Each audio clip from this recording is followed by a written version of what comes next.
Hessdalen is a valley in central Norway, Røros municipality, Trøndelag County. Population? A few dozen. The nearest town of any size is about 40 kilometers south.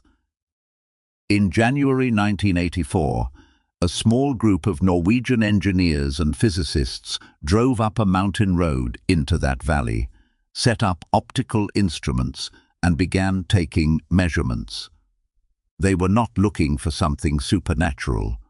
They were looking for data. The lights had been reported in the Hessdalen Valley since at least the early 1930s, according to local oral history, but the modern documentation period begins in late 1981. Between December 1981 and the summer of 1984, the Hessdalen Light Investigation Project logged over 200 reports from local residents. Witnesses described luminous objects of varying color.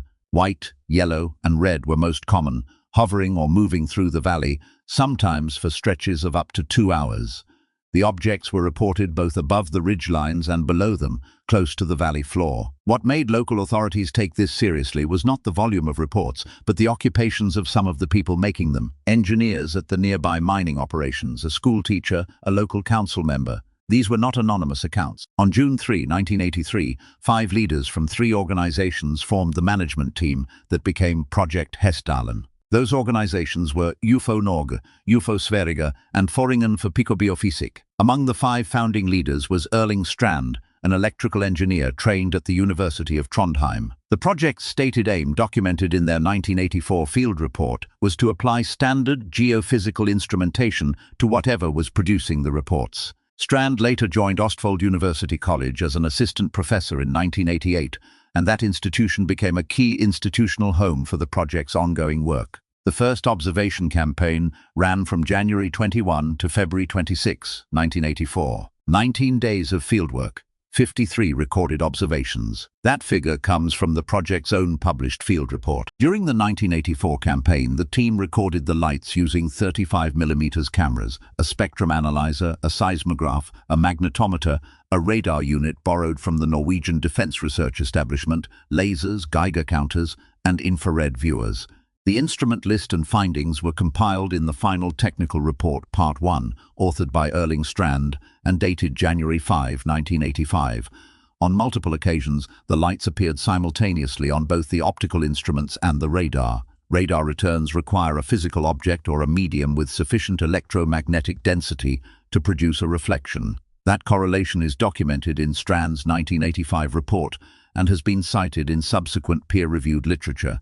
The spectroscopic data from that campaign was limited. The equipment available in 1984 had resolution constraints, but it did not match the emission spectrum of any common atmospheric combustion source the team could identify at the time. In terms of behavior, the field notes describe lights that could remain stationary for extended periods, then accelerate to speeds the team estimated at tens of thousands of meters per minute based on triangulated position changes.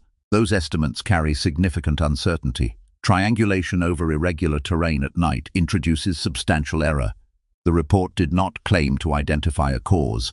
It described what the instruments recorded. The 1984 report attracted attention from Italian researchers at the National Research Council of Italy. In 1999, a collaboration was formalized under the name EMBLA, the Italian acronym for the Hessdalen Measurement Campaign. That partnership between Project Hessdalen and Østfold University College in Norway led to the installation of a permanent automated monitoring station in the valley in 1998. The station records continuously. It includes CCD cameras, a magnetometer, a radar system, and, since later upgrades, a spectrum analyzer capable of higher resolution than the 1984 equipment.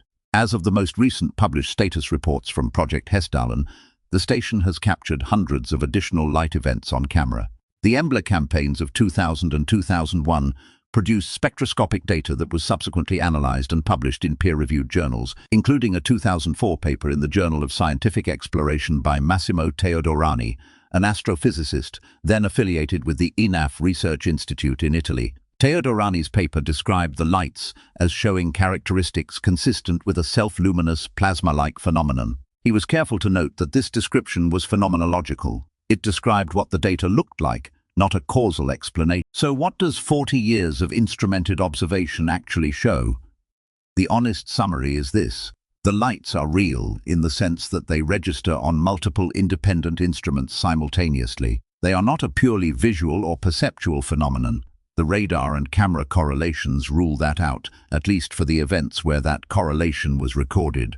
The spectroscopic data, taken across multiple campaigns, shows emission lines that researchers have identified and published. A 2007 combustion analysis by Johansson identified hydrogen, oxygen, and titanium in the emission spectra. Separately, PIVA's 2011 analysis of campaign spectra noted O+2 ions producing green emission lines. Interpretations of what these species indicate about the source of the lights vary, and the signal-to-noise ratio in some measurements has been questioned by other researchers. In terms of physical parameters, published estimates from the EMBLA campaigns suggest light output in the range of tens to hundreds of kilowatts for some events, and object dimensions in the range of 1 to 20 meters, though both figures depend on distance estimates that are themselves uncertain. The lights are not constant. Activity varies seasonally and by year. The highest activity period on record remains the 1981 to 1984 window. Activity has been lower but persistent since. The automated station continues to operate. Project Hessdalen publishes status updates. The data is available to other researchers. This is not a closed case file. It is an open dataset with a funding problem. The project has operated largely on volunteer labor and small institutional grants throughout its history. The skeptical literature on Hessdalen is not dismissive of the data.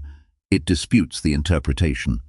Two of the most developed alternative explanations are competing plasma models, and they differ in their proposed mechanisms. The first is associated with Bjørn Gittelhaug of Østfold University College, who has been involved with the project directly.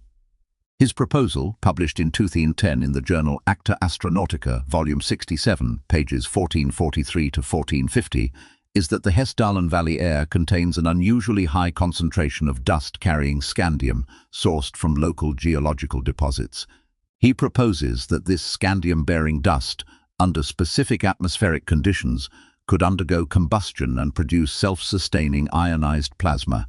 This would account for the electromagnetic signature and the luminosity without requiring anything beyond known physics. A separate and distinct proposal comes from PIVA and Taft, published in 2010 in the Journal of Atmospheric and Solar Terrestrial Physics.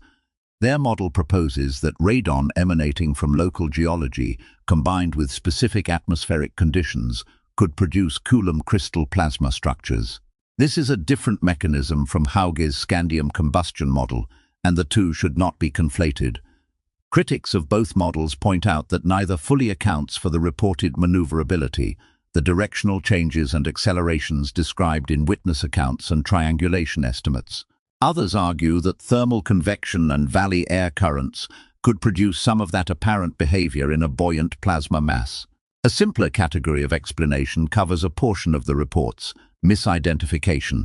The valley sits near flight corridors, car headlights reflecting off ice and snow, astronomical objects near the horizon, and military flares have all been proposed for specific cases.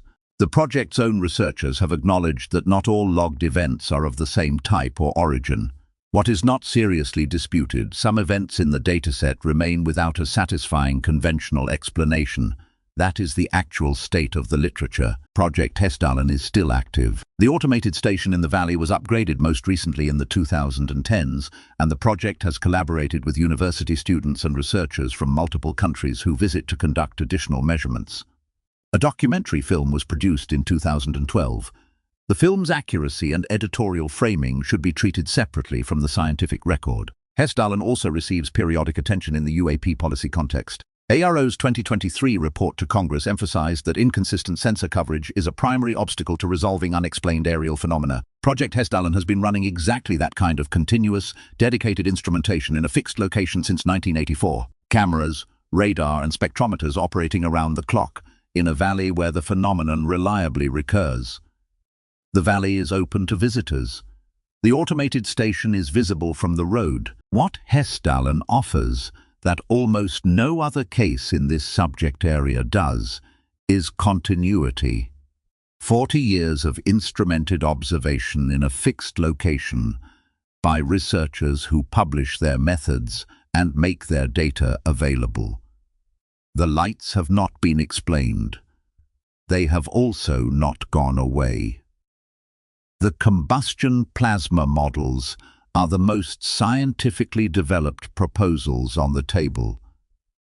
They may be correct. They may account for most of what the data shows. But the researchers closest to the dataset, including some who favor those models, have not closed the file. There is a version of this story where a quiet Norwegian valley turns out to be the site of an interesting but entirely natural geophysical phenomenon. Unusual, worth understanding, but not requiring any revision of established science. That may be where this ends. The question worth sitting with is a simpler one. If 40 years of cameras, spectrometers, and radar have not produced a consensus explanation for lights that reliably appear in a specific location, what would it actually take to get one?